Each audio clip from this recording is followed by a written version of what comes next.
മലപ്പുറം എടപ്പാളിൽ 10 വയസ്സുകാരിയായ നാടോടി ബാലികയ്ക്ക് ക്രൂരമർദ്ദനം. ആക്രിസാധനങ്ങൾ ശേഖരിക്കുന്നതിനിടയിലാണ് പെൺകുട്ടിക്ക് മർദ്ദനമേറ്റത്. കുട്ടിയുടെ നെറ്റിയിൽ ആഴത്തിൽ മുറിവേറ്റിട്ടുണ്ട്. പ്രദേശവാസിയാണ് മർദ്ദിച്ചതെന്ന് പെൺകുട്ടി പോലീസിനോട് പറഞ്ഞു.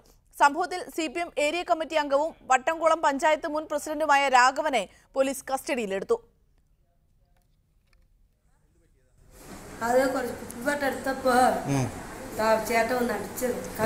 ഏത് ചേട്ടൻ അടിച്ച?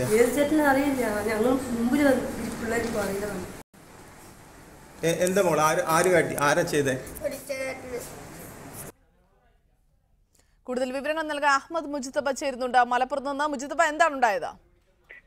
സൈഫുനിസ, ഇന്ന് രാവിലെ 10 മണിയോടുകൂടിയാണ് മലപ്പുറം എടപ്പാളിൽ നാടോടി ബാലികയ്ക്ക് നേരെ ക്രൂരമർദ്ദനമുണ്ടായത്. ഈ കുട്ടി ആക്രി സാധനങ്ങൾ ശേഖരിച്ചു വരുന്നതിനിടെയാണ് ഒരാൾ ഇപ്പോൾ കസ്റ്റഡിയിലെടുത്ത C. രാഘവൻ എന്നയാളെ പോലീസ് കസ്റ്റഡിയിലെടുത്തിട്ടുണ്ട്. അദ്ദേഹമാണ് പ്രദേശവാസിയാണ് എന്നാണ് പെൺകുട്ടി ആദ്യം തന്നെ അറിയിച്ചിരുന്നത്.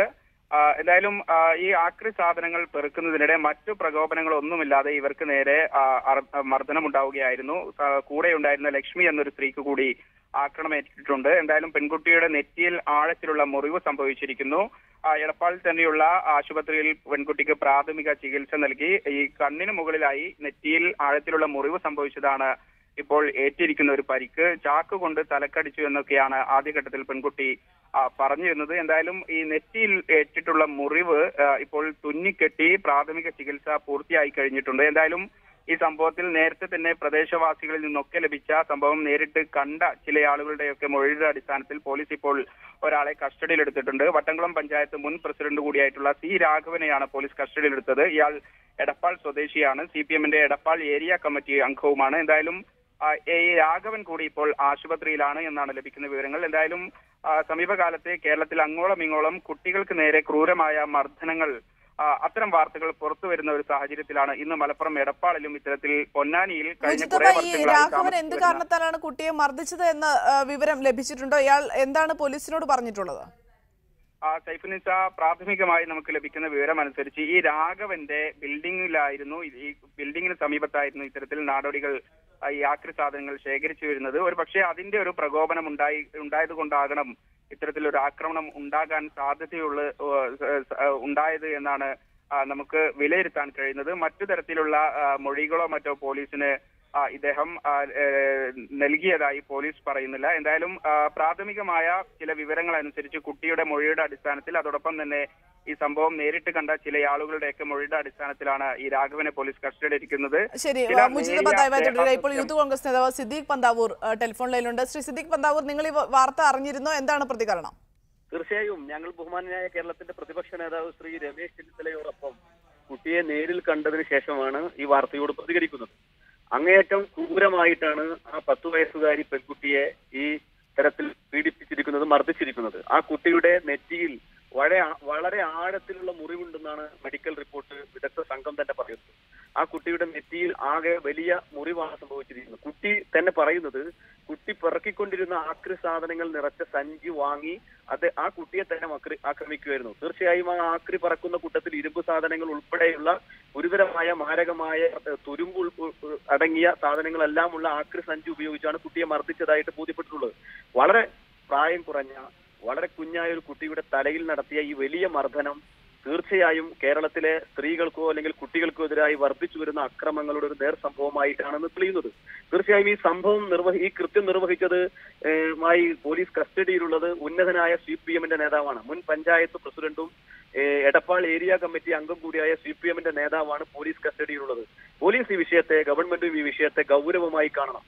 ചെറിയ കുട്ടികൾക്കെതിരായ അതിക്രമങ്ങൾ രാജ്യത്തൊന്നാകെ വർദ്ധിച്ചു വരുമ്പോൾ അതിനെ പ്രതിരോധിക്കാൻ നിലനിൽക്കുന്ന നിയമങ്ങളായ പോക്സോ വകുപ്പ് ഉൾപ്പെടെ എടുത്ത് ഈ കുട്ടിക്കെതിരായ അക്രമത്തിന്, അല്ലെങ്കിൽ ഈ കുട്ടികൾക്കെതിരായി വർദ്ധിച്ചു വരുന്ന അക്രമങ്ങൾക്കെതിരെ ശക്തമായ നടപടി ഉണ്ടാകണം.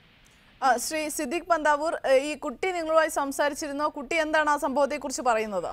അതെ, കുട്ടിയോട് ഞങ്ങൾ നേരിട്ട് സംസാരിച്ചിരുന്നു. ബഹുമാനായ പ്രതിപക്ഷ നേതാവിനോടും ഉൾപ്പെടെ കുട്ടി പറയുകയാണ്, കുട്ടി നേരം വെളുത്ത് ആക്രി പറക്കാൻ പോകുന്ന കൂട്ടത്തിൽ ഈ കുട്ടി പുറപ്പെട്ടതായിരുന്നു. ആ സമയത്താണ് കുട്ടി എടപ്പാൾ അങ്ങാടിയിലെ പട്ടാമ്പി റോട്ടിൽ ആക്രി പറക്കിക്കൊണ്ടിരിക്കുന്നതിനിടയിലാണ് ഈ കുട്ടിയെ വളരെ പെട്ടെന്ന് അകാരണമായി ഈ പറയുന്ന വ്യക്തി വന്ന് ആ കുട്ടിയെ മർദ്ദിച്ചതായി കുട്ടി ഞങ്ങളോട് പറഞ്ഞത്. തീർച്ചയായും ആ കുട്ടിയുടെ ഭാഗത്ത് നിന്ന് അത്തരത്തിലുള്ള പ്രകോപനങ്ങളോ അതല്ലെങ്കിൽ ആ തരത്തിലുള്ള ഏതെങ്കിലും ഉണ്ടാവാൻ ഒരു സാധ്യതയും ഒരു സാഹചര്യവും നിലനിൽക്കുന്നില്ല. ആ കുട്ടിക്കെതിരായ ആക്രമണം ആസൂത്രിതമാണ്, അല്ലെങ്കിൽ ആ കുട്ടിക്കെതിരായ ആക്രമണം തീർച്ചയായും അങ്ങേയറ്റം മൃഗീയമായിട്ടാണ് നടന്നത്. ആ കുട്ടിയുടെ നെറ്റിയുടെ നടുഭാഗത്ത് വളരെ ആഴത്തിലുള്ള മുറിപ്പെടുത്താവുന്ന തരത്തിലുള്ള ആക്രമണം നടക്കണമെങ്കിൽ തീർച്ചയായും ഈ പ്രതി അല്ലെങ്കിൽ ഈ കുറ്റം നിർവഹിച്ച ആള് വളരെ മാരകമായ വസ്തു ഉപയോഗിച്ച് അല്ലെങ്കിൽ കുട്ടിയുടെ കയ്യിൽ ഉണ്ട് എന്ന് കുട്ടി തന്നെ സമ്മതിക്കുന്ന ആക്രി സാധനങ്ങൾ ഉപയോഗിച്ചായിട്ടുള്ള മർദ്ദനമാണ് ഇത്രയും വലിയ ആഘാതത്തിലുള്ള പരിക്ക് കുട്ടിയെ എത്തിച്ചത്. അതാണ് കുട്ടിയുടെ പറച്ചിൽ, അല്ലെങ്കിൽ കുട്ടി തന്നെ പറയുന്നത് അത്തരത്തിലുള്ള ആക്രമണം ഉണ്ടായെന്നാണ്. രണ്ടാമത്തെ മറ്റൊരു കാര്യം, ആ കുട്ടിയെ ഞങ്ങൾ സന്ദർശിക്കാൻ പോകുന്ന സമയത്ത് ആ കുട്ടി ആശുപത്രിയുടെ വരാന്തക്ക് പുറത്ത് നിലത്ത് മണ്ണിലിരിക്കുന്ന ചിത്രമാണ് ഞങ്ങൾ കണ്ടത്. ബഹുമാനായ പ്രതിപക്ഷ നേതാവ് ചെന്ന് ഈ കാര്യം ആവശ്യപ്പെട്ടപ്പോഴാണ് ആ കുട്ടിയെ അവിടെ നിന്ന് എഴുന്നേൽപ്പിക്കാൻ പോലും അവിടുത്തെ അധികൃതർ തയ്യാറായത്. ആഴത്തിൽ മുറിവറ്റി വലിയ രീതിയിലുള്ള രക്തം ഒലിച്ചുപോയ ആ കുട്ടിയെ നിലത്ത് മണ്ണിൽ ഇരുത്തുന്ന സ്ഥിതിവിശേഷം വരെ ഉണ്ടാകുമ്പോൾ ഇത്തരം സമൂഹത്തിലെ പാർശ്വവൽക്കരിക്കപ്പെട്ട ജനങ്ങളോട് അധികൃതർ ക്രൂരമർദ്ദനം ഉണ്ടായിട്ട് പോലും കാണിക്കുന്ന അനാസ്ഥയാണ് തെളിഞ്ഞിട്ടുള്ളത്. സിദ്ദീഖ്, എടുത്തു പറയേണ്ട ഒരു കാര്യം എന്ന് പറയുന്നത് ഈ ജനങ്ങൾക്ക് വേണ്ടി സംസാരിക്കുകയും അവർക്ക് വേണ്ടി പ്രവർത്തിക്കുകയും ചെയ്യേണ്ട ഒരു പൊതുപ്രവർത്തകനാണ് ഈ രാഘവൻ എന്നയാള്. CPM ഏരിയ കമ്മിറ്റി അംഗവുമാണ്. അയാളുടെ ഭാഗത്തു നിന്നാണ് ഇങ്ങനെ ഒരു നടപടി ഉണ്ടായത്. ഒപ്പം തന്നെ ഈ കുട്ടിയെ ചികിത്സിക്കേണ്ട ആശുപത്രി അധികൃതരുടെ ഭാഗത്തുനിന്ന് അനാസ്ഥ ഉണ്ടായി എന്നും നിങ്ങൾ പറയുന്നു. ഏത് രീതിയിലുള്ള നടപടികളുമായി, അല്ലെങ്കിൽ എന്ത് രീതിയിലുള്ള നടപടികളുമായി മുന്നോട്ട് പോകാനാണ് നിങ്ങളുടെ തീരുമാനം? വളരെ ഗൗരവമേറിയ വിഷയമാണിത്. അതായത് ഒരു പൊതുപ്രവർത്തകന്മാരെ സംബന്ധിച്ചിടത്തോളം നിലനിൽക്കുന്ന നിയമങ്ങളും ചട്ടങ്ങളും സമൂഹത്തിൽ പാർശ്വവൽക്കരിക്കപ്പെട്ട ജനങ്ങളുടെ ക്ഷേമങ്ങൾക്കും അവരുടെ സംരക്ഷണത്തിനും വേണ്ടിയാണ് അത് പ്രാവർത്തികമാക്കേണ്ട, അത് നടപ്പിലാക്കേണ്ട പൊതുപ്രവർത്തകനും മുൻ ഗ്രാമപഞ്ചായത്തിന്റെ പ്രസിഡന്റ് പദവിയിൽ വരെ ഇരുന്ന ഒരു വ്യക്തിയാണ് ഇത്തരത്തിലുള്ള അതിക്രമം നടത്തിയിട്ടുള്ളത്. അതുകൊണ്ട് ഈ വിഷയത്തിൽ ഗവൺമെന്റ് അവരുടെ ഇത്തരം സംഭവങ്ങളിലെല്ലാം തന്നെ CPM ഉൾപ്പെടെയുള്ള ആളുകൾ പ്രതിയാകുമ്പോൾ സ്വീകരിക്കുന്ന സമീപനങ്ങൾ നാം മുൻകാലങ്ങളിൽ കണ്ടതാണ്. അത് സ്ത്രീകൾക്കെതിരായ അതിക്രമങ്ങളാകട്ടെ, കുട്ടികൾക്കെതിരായ അതിക്രമങ്ങളാകട്ടെ, ആ വിഷയങ്ങളിലെല്ലാം പ്രതിസ്ഥാനത്ത് വരുന്നവരുടെ രാഷ്ട്രീയം നോക്കി അവരുടെ മുഖം നോക്കി നടപടി സ്വീകരിക്കുന്ന ഒരു സർക്കാർ കേരളത്തിൽ നിലനിൽക്കുന്നതുകൊണ്ട് ഈ കാര്യത്തിൽ കുട്ടിക്ക് നീതി ലഭിക്കാൻ ഇത്തരം സംഭവങ്ങൾ നടക്കുമ്പോൾ ഇരകൾക്ക് നീതി ലഭിക്കുന്ന തരത്തിലുള്ള സമീപനം സർക്കാരിന്റെ ഭാഗത്ത് നിന്ന് ഇല്ലാതിരിക്കുന്ന ഒരു സാഹചര്യം ഉണ്ടായാൽ തീർച്ചയായും ശക്തമായ പ്രതിഷേധങ്ങളും പ്രക്ഷോഭങ്ങളും സംഘടിപ്പിക്കും. മുൻകാലങ്ങളിൽ ചങ്ങരംകുളം പോലീസ് സ്റ്റേഷൻ പരിധിയിലോ അല്ലെങ്കിൽ എടപ്പാൾ കേന്ദ്രീകരിച്ചോ ഇത്തരത്തിലുള്ള സംഭവങ്ങളെല്ലാം നടന്ന സമയത്ത് അതിനെതിരെ ശക്തമായ പ്രതിഷേധങ്ങളും പ്രക്ഷോഭങ്ങളും സംഘടിപ്പിച്ച പരിചയവും ഇവിടുത്തെ പൊതുസമൂഹത്തിനുണ്ട്. ആ സമൂഹം ഉണർന്ന് ഈ വിഷയത്തിൽ ഇടപെട്ടിട്ടുണ്ട്. ബഹുമാനായ കേരളത്തിലെ പ്രതിപക്ഷ നേതാവ് പോലീസ് മേധാവിയോട് ഈ വിഷയത്തിൽ ഗൗരവമായി എടുക്കണം, ഗൗരവമായി കാണണമെന്ന് പറഞ്ഞിട്ടുണ്ട്. ഇത് കേവലം ഇപ്പോൾ ബാലാവകാശ കമ്മീഷൻ അംഗം P. സുരേഷ് ടെലിഫോണിൽ ചെയ്തിട്ടുണ്ട്. ശ്രീ P. സുരേഷ്, നിങ്ങൾ ഈ വാർത്ത ശ്രദ്ധയിൽപ്പെട്ടിരുന്നോ? എന്ത് രീതിയിലുള്ള നടപടികളാണ് ബാലാവകാശ കമ്മീഷന്റെ ഭാഗത്തുനിന്ന് ഉണ്ടാവുക? ഒരു പാവപ്പെട്ട നാടോടി ബാലികൾക്കെതിരെ യാതൊരു പ്രകോപനമില്ലാതെ ക്രൂരമായ മർദ്ദനം നടത്തി എന്നാണ് ദൃശ്യമാധ്യമങ്ങളിലൂടെ മനസ്സിലാകുന്നത്. ഈ ദൃശ്യമാധ്യമങ്ങളുടെ വിവരത്തിന്റെ അടിസ്ഥാനത്തിൽ തന്നെ ഈ സംഭവത്തിൽ ബാലാവകാശ കമ്മീഷൻ സ്വമേധ്യാ കേസെടുക്കുകയും ആവശ്യമായ നിയമ നടപടികൾ കൈക്കൊള്ളുന്നതായിരിക്കും ചെയ്യും. ശ്രീ സുരേഷ്, ഒപ്പം തന്നെ നമ്മൾ എടുത്തു പറയേണ്ട ഒരു കാര്യം, ഇന്നലെയാണ് ഒരു കുട്ടി അമ്മയുടെ സുഹൃത്തിന്റെ മർദ്ദനമേറ്റ് 10 ദിവസം മരണത്തോട് മല്ലടിച്ച് മരിച്ചത്. ഇത്തരം രീതിയിലുള്ള കേസുകൾ കൈകാര്യം ചെയ്യുമ്പോൾ അത് ഗൗരവമായി തന്നെ എടുക്കണ്ടേ? വളരെ ഗൗരവത്തോടുകൂടി ഇത്തരം കാര്യങ്ങൾ പോലീസും ഈ കുട്ടികളുടെ കാര്യം നോക്കുന്ന എല്ലാ സമിതികളും, ചൈൽഡ് വെൽഫെയർ കമ്മിറ്റി ആയാലും ബാലാവകാശ സംരക്ഷണ കമ്മീഷൻ ആയാലും അതുപോലുള്ള എല്ലാ സംവിധാനങ്ങളും വളരെ ജാഗ്രതയോടുകൂടി ഇത്തരം അതിക്രമങ്ങൾക്കെതിരെ പ്രതികരിക്കേണ്ടതുണ്ട്.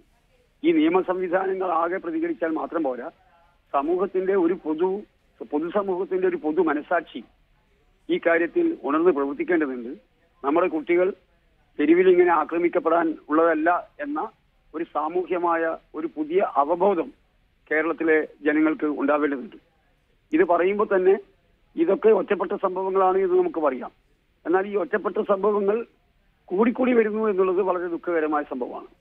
ഇത്തരം സംഭവങ്ങൾ സാമാന്യവൽക്കരിച്ച് കേരളത്തിലെ കുട്ടികൾ ആകെ വലിയ പ്രതിസന്ധിയിലാണ് എന്ന് പറയാൻ കമ്മീഷന് താല്പര്യമില്ല. എന്നാലും ഇത്തരത്തിലുള്ള ക്രൂരമായ ആക്രമങ്ങളും അതിക്രമങ്ങളും നമ്മുടെ കുട്ടികൾക്ക് നേരെ വരുന്നത് പ്രതിരോധിക്കാനുള്ള ഉത്തരവാദിത്വം നിയമ സംവിധാനങ്ങളും അതുപോലെ തന്നെ പൊതു സമൂഹവും ഏറ്റെടുക്കേണ്ടതുണ്ട് എന്നാണ് കമ്മീഷന്റെ കാഴ്ചപ്പാട്. ശ്രീ പി സുരേഷ്, വേറൊരു കാര്യം എടുത്തു പറയാനുള്ളത്, ഈ കുട്ടി ഈ പരിക്കേറ്റ് ചോര ഒലിപ്പിച്ച് ആശുപത്രിയിൽ ചെന്നപ്പോൾ അവിടെ മണ്ണിലിരുത്തുന്ന ഒരു അവസ്ഥയാണ് ഉണ്ടായത് എന്നാണ് അവിടെ ചെന്ന് കണ്ടവർ. പ്രതിപക്ഷ നേതാവ് ഇടപെട്ടിട്ടാണ് ആ കുട്ടിക്ക് ആശുപത്രിയിൽ ഒരു സൗകര്യം ഒരുക്കി കൊടുത്തതെന്ന് പറയുന്നു. അങ്ങനെയാണ് ഈ ആശുപത്രി അധികൃതർക്കെതിരെയും നടപടി എടുക്കേണ്ടേ? ആശുപത്രി അധികൃതരുടെ ഭാഗത്ത് നിന്ന് കൃത്യമായ ചികിത്സ നൽകുന്നതിൽ പിഴവുണ്ടായിട്ടുണ്ടെങ്കിൽ അത്തരം ആളുകൾക്കെതിരെയും നിയമ നടപടി എടുക്കേണ്ടതാണ്. ഇത്തരം കാര്യങ്ങളിലൊന്നും രാഷ്ട്രീയം കാണേണ്ടതില്ല. ആരായാലും കുട്ടികൾക്കെതിരെ നടത്തുന്ന കുറ്റം നടത്തിയത് ആരായാലും അവരെത്ര വലിയ പ്രമാണിമാരായാലും രാഷ്ട്രീയത്തിന്റെ കൊടിയുടെ നിറം നോക്കാതെ തന്നെ അത്തരം ആളുകൾക്കെതിരെ നടപടി എടുക്കുന്നതായിരിക്കും. ശ്രീ പി സുരേഷ്, വേറൊരു കാര്യം, ഈ കുട്ടിയെ നിങ്ങൾ സന്ദർശിക്കുമ്പോൾ എപ്പോഴാകും അതുണ്ടാവുക? കുട്ടിയെ സന്ദർശിക്കേണ്ട ആവശ്യമാണെങ്കിൽ കുട്ടിയിൽ നിന്ന് തെളിവെടുക്കേണ്ടത് ഒരു കൃത്യമായ ഇൻവെസ്റ്റിഗേഷൻ പോലീസിന്റെ ഭാഗത്ത് ഉണ്ടാകുന്നില്ല എങ്കിൽ കമ്മീഷൻ പോലീസിന്റെ ഇൻവെസ്റ്റിഗേഷൻ കൃത്യമായി നിരീക്ഷിക്കുകയും അതോടൊപ്പം തന്നെ പോലീസ് കൃത്യമായ ഇൻവെസ്റ്റിഗേഷനും കേസ് നടപടികളും മുന്നോട്ട് പോവുകയാണെങ്കിൽ ആ കമ്മീഷൻ കൃത്യമായി മോണിറ്റർ ചെയ്യും. അല്ലെങ്കിൽ ആ കുട്ടിയുടെ മൊഴി ആവശ്യമാണെങ്കിൽ കമ്മീഷൻ മൊഴി രേഖപ്പെടുത്തും. അതിനാവശ്യമായ സമയവും തീയതിയും കമ്മീഷൻ പിന്നീട് തീരുമാനിക്കുന്നതായിരിക്കും. മറ്റൊരു കാര്യം, ഈ പ്രതി രാഘവനെ ഇപ്പോൾ കസ്റ്റഡിയിലുണ്ട്, പക്ഷേ ഇയാൾ ആശുപത്രിയിൽ ചികിത്സ തേടിയിരിക്കുകയാണ് എന്നറിയുന്നു. ഇത്തരം കേസുകളിൽ പിടിയിലാകുന്ന ഉന്നതർ ഇത്തരം ചെറിയ നിസ്സാരമായ കാരണങ്ങൾ പറഞ്ഞ് ആശുപത്രിയിൽ ചികിത്സ തേടുകയും ഇല്ലെങ്കിൽ കസ്റ്റഡിയിൽ എടുക്കുന്നതും ചോദ്യം ചെയ്യുന്നതുമുള്ള നടപടിക്രമങ്ങളിൽ നിന്ന് രക്ഷപ്പെടുകയും ചെയ്യുന്ന ഒരു രീതിയില്ലേ? അതിനെതിരെ എന്ത് രീതിയിലുള്ള നടപടികളാകും ബാലാവകാശ കമ്മീഷന്റെ ഭാഗത്തുനിന്നുണ്ടാവുക? സ്വാഭാവികമായും കുറ്റവാളിക്കെതിരെ അതിശക്തമായ നിയമ നടപടികൾ എടുക്കുന്നതിന് വേണ്ടിയുള്ള എല്ലാ പരിശ്രമങ്ങളും ബാലാവകാശ കമ്മീഷന്റെ ഭാഗത്തുനിന്നുണ്ടാവും. പ്രതി എന്തുകൊണ്ട് ആശുപത്രിയിൽ കിടക്കുന്നു എന്നൊക്കെ തീരുമാനിക്കേണ്ടത് ആശുപത്രിയിൽ അഡ്മിറ്റ് ആക്കിയ ഡോക്ടറാണ്. അതുപോലെ തന്നെ അതിന്റെ സത്യാവസ്ഥ പരിശോധിക്കാനുള്ള ബാധ്യതയും ഉത്തരവാദിത്വവും ഇൻവെസ്റ്റിഗേഷൻ വിങ്ങിനുണ്ട്, പോലീസിനുണ്ട്. അതാണ് കമ്മീഷൻ അതിനെ സംബന്ധിച്ച് പറയാനുള്ളത്. വളരെ നന്ദി ശ്രീ പി സുരേഷ് ഈ അവസരത്തിൽ പ്രതികരിച്ചത്. ബാലാവകാശ കമ്മീഷൻ അധ്യക്ഷനാണ് നമ്മോടൊപ്പം സംസാരിച്ചത്. CPM ജില്ലാ സെക്രട്ടറിയെ ഈ വിഷയത്തിൽ പ്രതികരണത്തിനായി നമ്മൾ ശ്രമിച്ചുവെങ്കിലും ഈ വിഷയത്തിൽ പ്രതികരിക്കാനില്ല എന്ന മറുപടിയാണ് CPM ജില്ലാ സെക്രട്ടറി നൽകിയത്. വിശദമായ വിവരങ്ങളാണ് അഹമ്മദ് മുജിത്തബയും മലപ്പുറത്ത് നിന്ന് നൽകിയത്.